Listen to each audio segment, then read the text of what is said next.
شهر رمضان الذي أنزل فيه القرآن هدى للناس وبينات من الهدى والفرقان شهر رمضان الذي أنزل فيه القرآن هدى للناس وبينات. اچھا، کب مسجد سے باہر جانے کی اجازت؟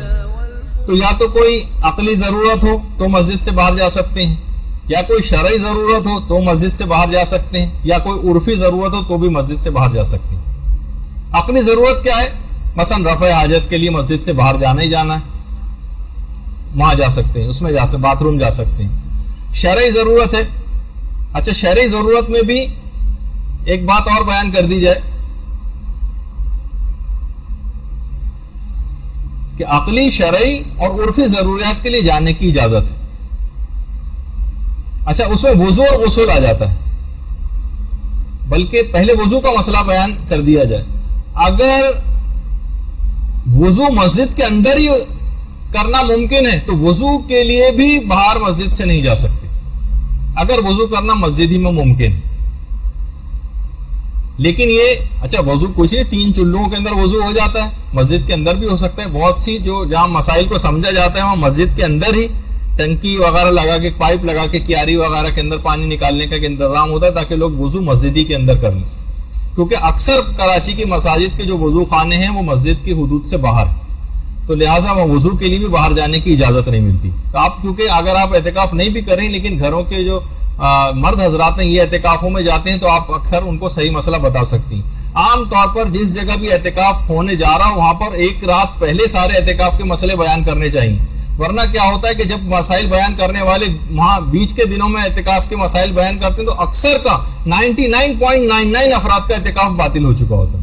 تو کہتے ہیں ہمیں پہلے سے بتایا نہیں، ہمارا تو پورا دن ضائع ہو گیا، یہ والا اعتکاف باطل، اب نئے سرے سے نیا اعتکاف شروع کرو. جو پورا مسجد کا انتظام تھا وہ بالا ہو جاتا ہے صرف ایک انتظامی غلطی کی وجہ سے. اگر ایک رات پہلے ہی اعتکاف شروع ہونے سے پہلے سارے مسئلے بتا بھی دیکھیے گا کہ کتنے مسئلے اس کے اندر آتے ہیں جن سے اعتکاف باطل ہوتا ہے.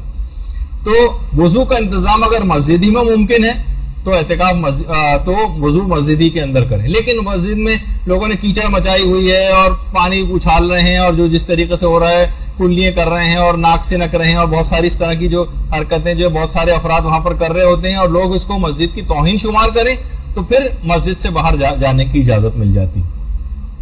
اچھا، غسل کے لیے اگر بہت سے افراد پہ غسل واجب ہو سکتا ہے، مسجد میں خواتین ہیں اور مخصوص ایام جو ہے وہ آ گئے تو اعتکاف ہی باطل ہو جائے گا تو پھر فوراً نکلیں اور گھر جائیں. لیکن مرد حضرات کے اعتبار سے غسل واجب ہو سکتا ہے. تو امام خمینی فرماتے تھے کہ وہ غسل جو مسجد کے اندر ہو سکتے ہوں نہیں، بلکہ وہ کہتے تھے غسل کے لیے مسجد سے باہر جانے کی اجازت ہے. امام خمینی کے فتوے میں غسل کے لیے مسجد سے باہر جانے کی اجازت ہے.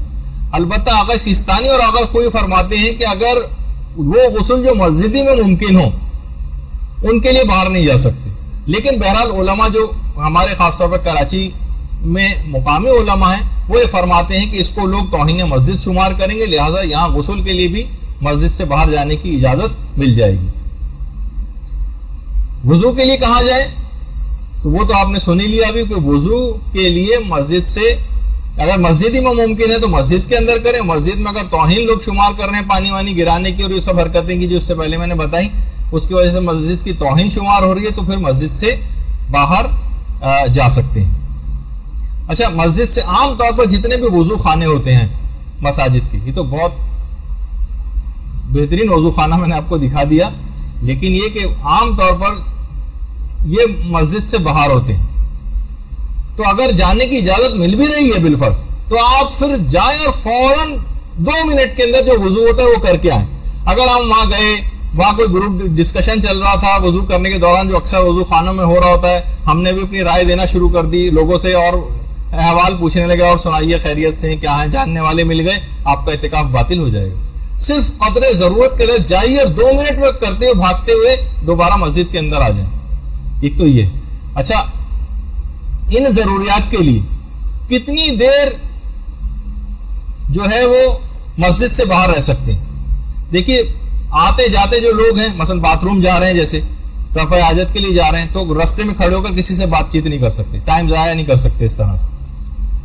اور اگر غسل بھی کرنا ہے تو فقط 2 منٹ والا غسل کر کے آئیں. یہ نہیں کہ وہاں صابن لگا رہے ہیں اور شیمپو لگا رہے ہیں اور خوشبو لگا رہے ہیں اور ڈیوڈرنٹ وغیرہ استعمال کر رہے ہیں, اس میں ٹائم اول تو اس سے تو خوشبو سے اور ہو جائے گا. لیکن اس طرح کی کوئی بھی خوشبودار چیز کا استعمال, اس سے بھی اعتکاف باطل ہو جاتا ہے. لیکن اب بالفرض ہم ایسا انتظام کر کے لے گئے جس میں کوئی خوشبو نہیں بھی تھی, تب بھی صابن وغیرہ لگانا, اس میں ٹائم لگانا, یہ بھی آپ کے اعتکاف کو غلط کر سکتا ہے. تو عام طور پر مساجد کے باتھ روم اس طرح کے تو ہوتے نہیں. ہمارے ہاں جو مساجد کے باتھ روم ہوتے ہیں اس کے اندر تو زیادہ دیر ٹھہرنا ممکن بھی نہیں ہوتا. لوگ یہ سمجھتے ہیں کہ یہ جو اس طرح کے مقامات ہوتے ہیں بیت الخلاء میں جتنا بھی گندا کیا جائے, کیونکہ گندگی کرنے کی جگہ ہوتی ہے تو گندا ہی رکھا جائے, گھر کا یا مساجد کا پارٹ ہے وہ سمجھا ہی نہیں جاتا. تو بہرحال یہ تمام ایسی چیزیں ہیں کہ جو قابل توجہ ہیں, اس پہ بھی توجہ رکھنی چاہیے کہ مسجد رفع حاجت کی جو جگہ ہے اس کو بھی جو صفائی ستھرائی کا خیال ہونا چاہیے. خیر, تو ابھی آپ نے سنا تھا کہ شرعی ضرورت کے تحت مسجد, شرعی ضرورت میں وضو غسل آ جاتا ہے, عرفی ضرورت میں پیشاب و پخانہ وغیرہ رفع حاجت آ جاتی ہے. عرفی ضرورت کے تحت بھی جا سکتے ہیں. مثلا مسجد میں مسجد سے باہر جا رہے ہیں کوئی گواہی دینے کے لیے, اب کوئی شخص پھنسا ہوا ہے, ہمیں کورٹ جانا ہے, گواہی دینی ہے اس کی, یا مثلا تشیع جنازہ ہے, اس میں بھی اکثر علماء نے اس کو عرفی ضرورت قرار دیا ہے. یا کسی شخص کا باپ بالکل مرنے والا ہے, اس کے عیادت کے لیے مثلا جانا ہے, کوئی ایسا قریبی رشتہ دار, تو اس کے عیادت کے لیے جا سکتے ہیں. تو بہرحال مریض کے عیادت کے لیے جانے کی بھی بات سے علماء اجازت دے دیتے ہیں. تو کسی نہ کسی, اگر آپ ضرورت سے جا رہی ہیں, کوئی شخص کسی ضرورت سے نکل بھی رہا ہے مسجد سے باہر, تو اس کو اس بات کی رعایت کرنی چاہیے کہ مقدار ضرورت سے زیادہ ٹائم ویسٹ نہ کرے, جائے اور فوراً بھاگتا ہوا قریب ترین راہ کا انتخاب کرے, کوئی بڑے روٹ سے نہ جائے. بہت سے علماء کہتے ہیں ممکن ہو تو زیر سایہ بھی نہ, مثلا درختوں کے سائے میں کنارے کنارے چلتا ہوا نہیں, دھوپ میں کنارے سائے سے ہٹ کر جائے. جیسے میں نے کہا نا کہ حج کے مسئلوں سے بہت زیادہ احرام کے مسئلوں سے ملتے جلتے مسئلے ہیں اس کے.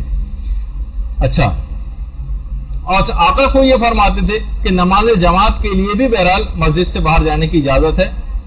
کسی اور جگہ نہ, جیسے نماز جماعت بہت زیادہ رش ہو گیا ہے, مسجد سے باہر صفوں میں جگہ مل رہی, تو وہاں بھی نماز جماعت کے لیے جا سکتا ہے.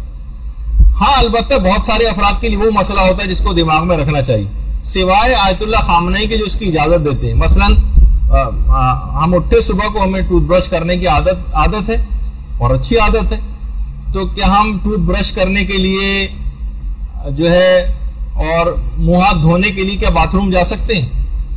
تو آقا خامنئی تو فرماتے جا سکتے ہیں, لیکن آقا سیستانی وغیرہ کے نزدیک ان کے ہاں اس بات کی اجازت نہیں ہے کہ آپ ٹوتھ پیسٹ وغیرہ کرنے کے لیے جو ہے وہ وہاں اس کے لیے باتھ روم جائیں. ٹھیک ہے, ویسے کلی وغیرہ آپ کر لیں, کسی برتن میں کر لیں, پھر اس کو پھینکوا دیں پانی کو, لیکن اس کے لیے ٹوتھ پیسٹ وغیرہ کرنے کے لیے مسجد سے باہر جانے کی اجازت نہیں ملتی. عرفی لحاظ سے بہت سی چیزوں کی جیسے اجازت ہوتی ہے, جیسے باپ انتقال ہونے والا ہے, وہ وصیت کرنا چاہتا ہے, تو بیٹا اعتکاف چھوڑ کے باپ کی وصیت سننے کے لیے جا سکتا ہے.